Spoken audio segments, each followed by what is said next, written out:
I've bought an Indonesian LTD 1000 and I've had it a few months, and prior to ordering it I was dreading it arriving because of some of the things that I'd read online and some of the pictures that I'd seen and some of the videos on YouTube made by Mike. I liked your video. You compared a Korean made one to the Indo one. I've had a Korean made MH1000 before and it was spectacular. There was not a thing wrong with it at all. It was absolute perfection as far as I could tell. Some of the problems that Mike had with his seem to have been corrected on the one that I have. I have a 2021 build, and what I'll do is I'll work from the top and work my way down just to keep it logical. So to start with, headstock binding is perfect. That was something that Mike had found was an issue on his, a bit of some flaws in his binding. This one looks to be nigh on perfect. Another issue he had was the nut right around here and here. This was a really bad join. However, on mine it would seem that it is pretty damn perfect. There's one thing that I don't like, and that's the LTD tuners. I think these could be improved, and it's probably something that I'll swap on this guitar. My old MH1000 had Spertzels on it and they seem to be a lot better. There seems to be quite a lot of a neutral area where not a whole lot happens, so it's really hard to get it tuned exactly, to get it bang on.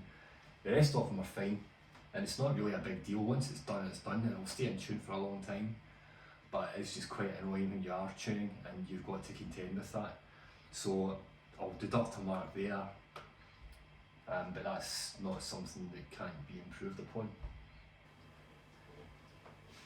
Neck binding on this one is, at first glance, really good.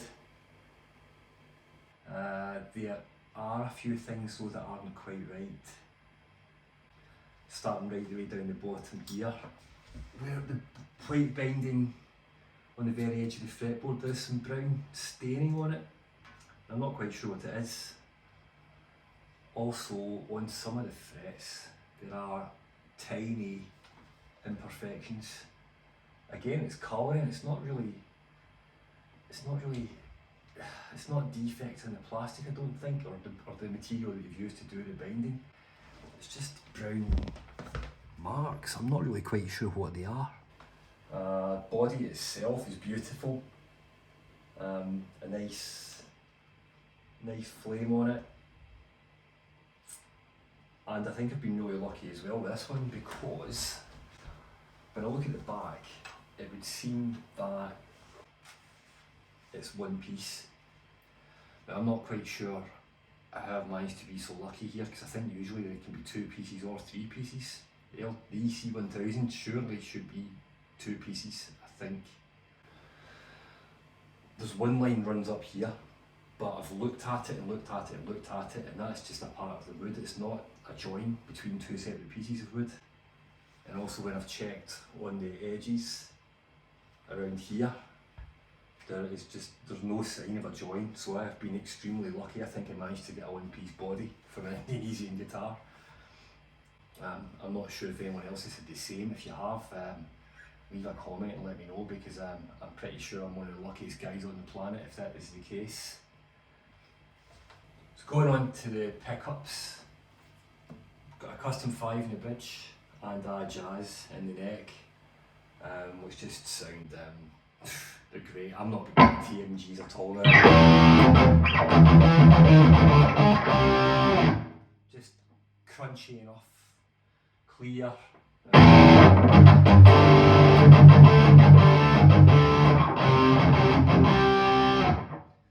Nice separation, nice clarity. I just think they're great. I was a massive EMG fan before, but I can't see me going back to playing with active pickups after having a go with these. Just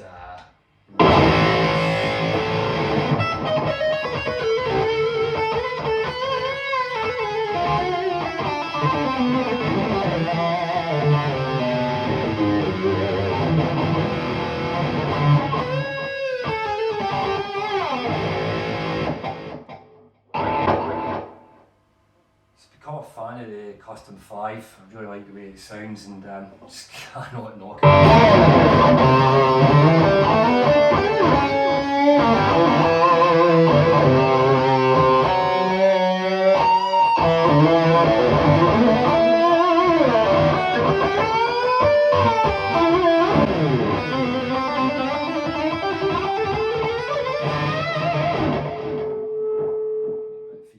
Just really nice. Can't explain it. I'm not sure whether it's the guitar or a mix of this absolutely filthy head, but I'm just loving the sound of them. Really liking the sustain from the jazz mixed with this filthy amp. Just like working on some White Snake stuff just now, and it's just loving the sound.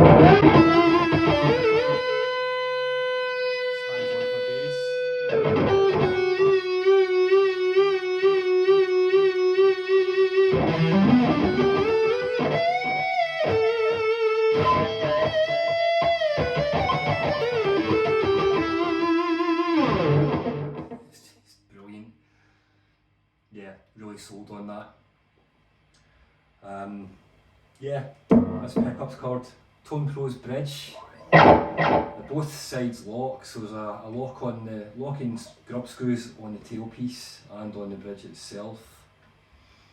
I've not long had the guitar back from getting a set up.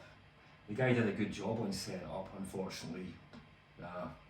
Forgot to put the screws back in this, so I ordered some online, easy enough, and put in some new ones. So that was an easy fix. Finish on the body is just lovely. How can you not like that? It's just absolutely stunning. Absolutely stunning. Fretboard's supposed to be Macassar ebony fretboard. It's nice and dark, nice to play, it's smooth, quite satiny looking, but it's just it's just lovely. I do like it. Binding on the body's great as well, no problems at all on that. Input jack's been solid so far as well. Push pull was a bit rattly when I got it, but put it in for a guitar setup, and that problem was you just tightened it up, no problems at all. Really like the heel joint on this guitar as well. I'd like to get another one. I'd like to get an ESP, ideally.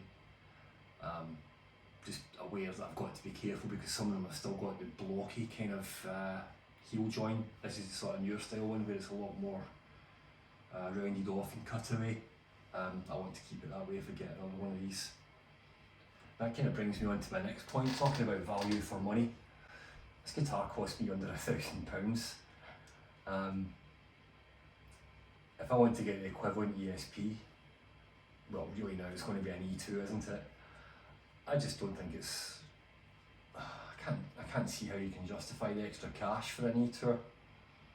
I'd need to see one in the flesh and I need to play one before I can make a final sort of judgment call on that, because I don't have the experience to really be able to say that for sure. But I just can't see how you can top this. And stainless steel frets as well. Plays like a dream, sounds like a dream. Really, on the E2, I just struggle to see what I'd be paying for. I'll have a stab at this love. I'll have a stab at this. I'll have a stab at this love solo, just to try and show off this this neck pickup. It's just it's great. It's fantastic.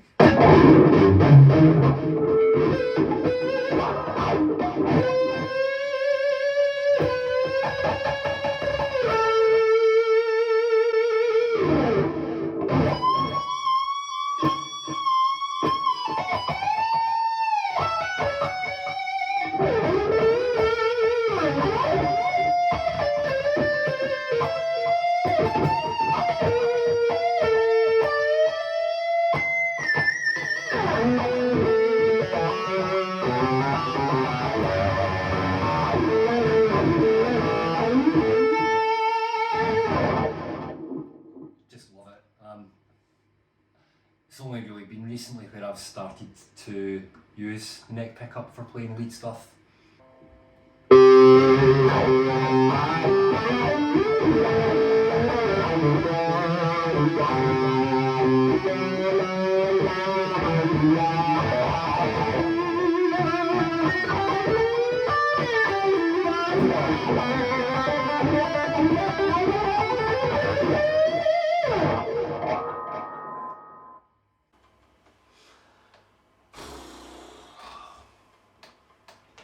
Is it the best looking guitar in the world?